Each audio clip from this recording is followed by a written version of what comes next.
हम लोग कोटा में प्रिपरेशन कर रहे थे, तो वहां पर क्या है, एक कल्चर होता है शफलिंग का। मतलब आप जैसे जैसे अच्छा परफॉर्म करते जाओगे वैसे वैसे आपका बैच अपग्रेड होता जाएगा। अपग्रेड मतलब आप टॉपर्स बैच की तरफ मूव करना स्टार्ट कर दोगे। तो एक टेस्ट में अपने आए अच्छे नंबर और हम सफल होके, मतलब मैं सफल होके ऊपर पहुंचा ऊपर मतलब ऊपर वाले बैचेस में, ठीक है ना। वहां जब गए तो वहां पे फिजिक्स के टीचर जो थे उनका थोड़ा अलग अंदाज था पढ़ाने का। जैसे कि आप जानते हैं फिजिक्स वाले टीचर अलग अंदाज से ही पढ़ाते हैं। तो जनरली क्या होता है, जब आप 250-300 बच्चे एक बैच में बैठे होते हैं तो आगे वाली जो रोज हैं वो रोज लड़कियों के लिए ऑक्यूपाइड होती हैं, आगे वाली 2 रोज या 3 रोज, डिपेंडिंग ऑन की क्लास में स्ट्रेंथ कितनी है लड़कियों की। तो आगे वाली जो 3 रोज है वो लड़कियों के लिए ऑक्यूपाइड थी। हमारा पहला दिन था उस बैच में और टीचर आए तो आते ही जैसे ही वो बोलते हैं ना विश करने के लिए, हाँ सर गुड आफ्टरनून, ऐसे करके हम सब लोग खड़े हुए। हम सब लोग खड़े हुए तो उन्होंने क्या किया, बोले बैठ जाओ बोले ये आगे वाली तीनों रोज खाली कर दो जिसमें लड़कियां बैठी थी, ठीक है। आगे वाली तीनों रोज खाली कर दीजिए जिसमें लड़कियां बैठी थी। बोला कि उठकर अपनी अपनी जगह ढूंढ लो। मतलब लड़कियों को बोला पीछे जाके कहीं पर भी, और लड़कों को भी पीछे शिफ्ट करवा दिया, बोले उठो जगह छोड़ो। आगे वाली 3 रोज खाली की, ये पहले ही लेक्चर की बात है उनके। उन्होंने बोला कि अब इन बेंचेस पर वो लोग आके बैठ जाएं जो कि आगे आने वाली मेरी क्लास में रेगुलर होमवर्क करके आएंगे, प्रॉमिस कर रहे हैं वो लोग आगे आके बैठ जाइए।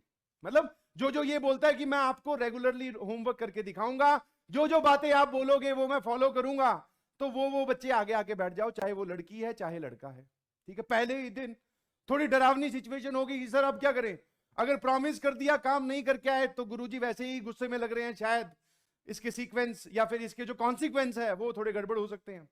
तो फिर जैसे तैसे हिम्मत करके 8-10 लोगों ने हिम्मत जुटाई और वो आगे वाले बेंचेस पे जाकर बैठ गए।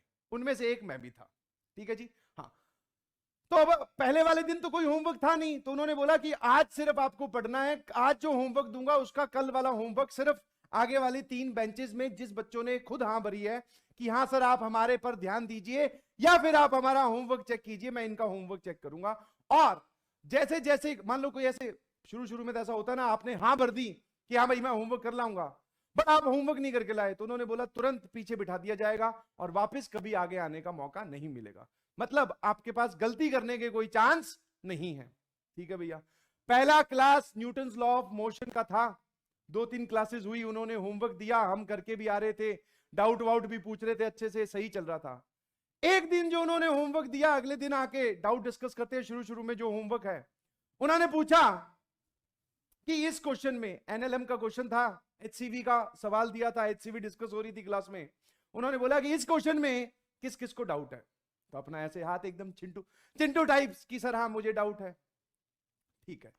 अब एक थी सॉल्यूशन नोटबुक जो कि वो चेक करते थे, उन्होंने बोला बताओ तुमने क्या सॉल्व किया है। मैंने कहा यार गजब टीचर है, मैं बोल रहा हूं कि डाउट है और आप बोल रहे हो कि क्या सॉल्व किया है।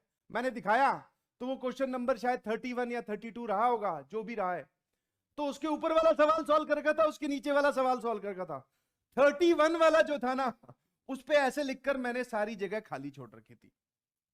अब उन्होंने बोला कि तुझसे ये वाला सवाल सॉल्व नहीं हुआ। मैं कहा हाँ सर मेरा डाउट है, आप मुझे बता दीजिए। और मैंने वो सॉल्यूशन नोटबुक जो वो चेक कर रहे थे उसमें ऐसी जगह खाली छोड़ रखी थी, ठीक है। उनको आया गुस्सा मैं समझ गया था कि उनको गुस्सा आ गया है। अब मुझे रीजन पहचान में नहीं आ रहा था कि गुस्सा क्यों आया। अच्छा सर आपने ये खाली क्यों छोड़ी, उसकी भी लॉजिक बताता हूं, क्योंकि सर बचपन में अपने चिंटू रहते हैं, तो हमारा होता है कि सॉल्यूशन नोटबुक जो है ना वो एकदम प्रिसाइज बने, कोई उसमें कटिंग वटिंग ना हो। तो ये सवाल थोड़ा बहुत तो मैंने सॉल्व किया था, बट ये पूरा नहीं सॉल्व हुआ, तो मैंने इसका सॉल्यूशन यहां नहीं लिखा। तो मैंने यहां से पूरी जगह छोड़ दी कि एक बार गुरुजी से समझ लेंगे, उसके बाद में फिर मैं यहां पे इसका सॉल्यूशन लिख दूंगा, क्या दिक्कत है, ठीक है भाई। अब उन्होंने जब देखा तो भैया उनको गुस्सा आया और उनके हाथ में थी एचसीवी ध्यान से सुनिएगा, दिस इज प्योरली रियल। उनके हाथ में थी एचसीवी, ठीक है। और एचसीवी का जो पिछला हिस्सा होता है, समझ में आया, फोल्ड करके जो सॉलिड हिस्सा होता है जहां पर बाइंडिंग हुई होती है, वो एचसीवी उन्होंने घुमाकर मारी यहां पर पीछे। मतलब वो यहीं खड़े थे, मैं नीचे बैठा था, मतलब बेंच पे, वो खड़े थे, उनके हाथ में एचसीवी थी, घुमा के थी, बहुत जोर से लगी बिलीव मी। और मेरे को ऐसा भी लगा कि यार मारनी थी तो कुछ और मार देता, थप्पड़ मार देते, एचसीवी क्यों मारी, और उसकी बहुत भयंकर लगी अंदर ही अंदर बोलते हैं जब टीचर मारता है तो गुस्सा तो आता है, और आप तो सही हो अब की बार तो गुस्सा आना लाजमी है। तो मैंने थोड़ा सा ऐसे पूछ लिया, मैं कहा सर समस्या क्या हुई ये तो बताइए प्लीज, आप मार क्यों रहे हो, मैं सवाल सॉल्व करके आया हूं, इससे पहले वाले भी किए, इसके बाद वाले भी किए। तो उन्होंने जो पहली चीज बोली वो ये कि आपका सवाल पूछने का तरीका गलत है। आप कभी भी अपना डाउट ऐसे नहीं पूछ सकते कि सवाल नंबर 31 मुझे नहीं आया, सर पूरा बताइए। सवाल नंबर 31 नहीं आया, मुझे पूरा बताइए। तो मैंने पूछा सर फिर कैसे पूछता मैं? बोले कि जितना तुम्हें आता था, जितना भी उसका एफबीडी वगैरह था, ये सब बना के लाते, जिस स्टेप में तुम अटके थे वो स्टेप मुझसे पूछते तो मैं जरूर बताता। और तुम पूछ रहे हो कि सीधा सीधा क्वेश्चन नंबर 31 बता दो। कुछ तो समझ में आया होगा। मैंने कहा हाँ सर कुछ समझ में आया है, मैंने एफबीडी बनाया है। बोले कहां है? मैंने कहा वो रफ कॉपी में है। बोले फिर और गुस्सा आया, बोले तुम टाइम वेस्ट करते हो, रफ कॉपी में पहले सवाल सॉल्व करते हो फिर उनको फेयर कॉपी में लिखते हो, इतना टाइम है तुम्हारे पास? मैंने कहा बिल्कुल सही बोल रहे हो सर, आप बिल्कुल सही बोल रहे हो, this is pure time waste कि आप एक ही सवाल को पहले रफ कॉपी में सॉल्व कर रहे हो, फिर केवल अच्छा दिखने के लिए उसको आप फेयर कॉपी में या फिर सॉल्यूशन नोटबुक में उतार रहे हो। क्यों भाई, ये किसको दिखाना है?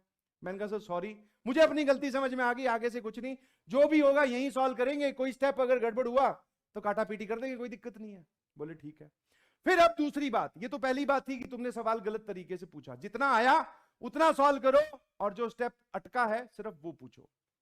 फिर आई दूसरी बात पर बोले कि ये जो सवाल तुम पूछ रहे हो ना, इसको सॉल्व करने का तरीका आपकी कॉपी में लिखा हुआ है। मैंने कहा बहुत सही। मैंने कहा कहां लिखा हुआ है सर?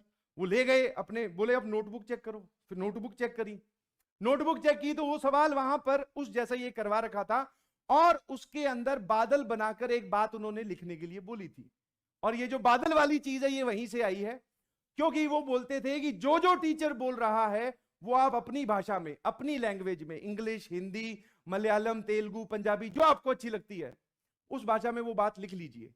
और उन्होंने हमें ये बात प्रूव करके दिखाई बहुत सारी जगह कि जो भी सवाल आएगा वो सवाल आपकी कॉपी में लिखी हुई उस बात से सॉल्व हो रहा होगा। तो मैंने वहां पे पहुंचे नोट्स में, तो वहां पे वो बात नहीं लिखी हुई थी और गुस्सा आया उनको, तन तना के बोले कि ये क्या तरीका, तूने लिखी क्यों नहीं? मैंने कहा सर भूल गया हूंगा। तो बोले ठीक है फिर आईआईटी में सिलेक्शन भी भूल जाना। तो उस दिन जो एचसीवी पढ़ी, उस एचसीवी का असर जबरदस्त था। उसके बाद में भैया कॉपी में हर एक चीज लिखना स्टार्ट कर दिया। और ये वाला जो काम है, जो हम डायरेक्ट क्वेश्चन पूछते हैं टीचर से कि sir question number 28, question number 3 पूरा बता दीजिए, नहीं जी, चेंज योर एटीट्यूड। जो आपको स्टेप नहीं समझ में आया केवल वो पूछो। समझ में आया? हाँ, आपके टीचर्स के भी पढ़ी है भैया, और तभी वो इंप्रूव कर पाए हैं और इंप्रूव करके इस पोजीशन पे पहुंच पाए हैं कि आप लोगों को थोड़ा बहुत ज्ञान दे सके। समझ में आया? तो जो भी मेरे एचसीवी पढ़ी वो बोलते ना सबक एक को सीख सबको, तो मेरे पढ़ चुकी है एचसीवी। अब आप लोग ध्यान रखिएगा क्या करना है। एक तो डाउट कभी भी ऐसे नहीं पूछना, ठीक है? कभी भी आपको डाउट पूछने का मौका मिले टेलीग्राम पे या कभी टीचर से, किसी से भी, तो हमेशा ऐसा पूछा करो कि सर मैंने 3 स्टेप तक कर लिया है, इस तीसरे स्टेप में ना मुझसे गड़बड़ हो रही है, आप वो गड़बड़ बता दो या फिर इसके आगे मैं कैसे प्रोसीड करूं वो बता दो। एक तो ये। और दूसरा, आपको अगर सच में जेई में सिलेक्शन चाहिए तो वो जेई में सिलेक्शन आपको आपके नोट्स दिलवाएंगे। वो आपको सिलेक्शन कौन दिलवाएंगे? नोट्स, उनके अंदर लिखी हुई सारी बातें। ठीक है? बहुत सारे बच्चे मैं जानता हूं लैग कर रहे हैं, नोट्स नहीं बना रहे हैं, तो बेटा वो एक मेजर मिस्टेक है। अभी से ही, आज से ही उस मिस्टेक को सही कर लो, क्योंकि अभी ज्यादा समय नहीं बीता है, अभी बहुत बड़ी जर्नी बाकी है। नोट्स बनाइए अच्छे से, सारी बातें जो भी टीचर बोल देते हैं, पढ़ाते वक्त लिखवाते नहीं हैं, तो वो बातें भी आप वहां पर बादल बना बना के लिखते जाओ कि हाँ सर ये आपने बोला था, क्योंकि वही बातें आपको आईआईटी के गेट तक ले जाएंगी, बिलीव मी। ठीक है? बोलो आया ना?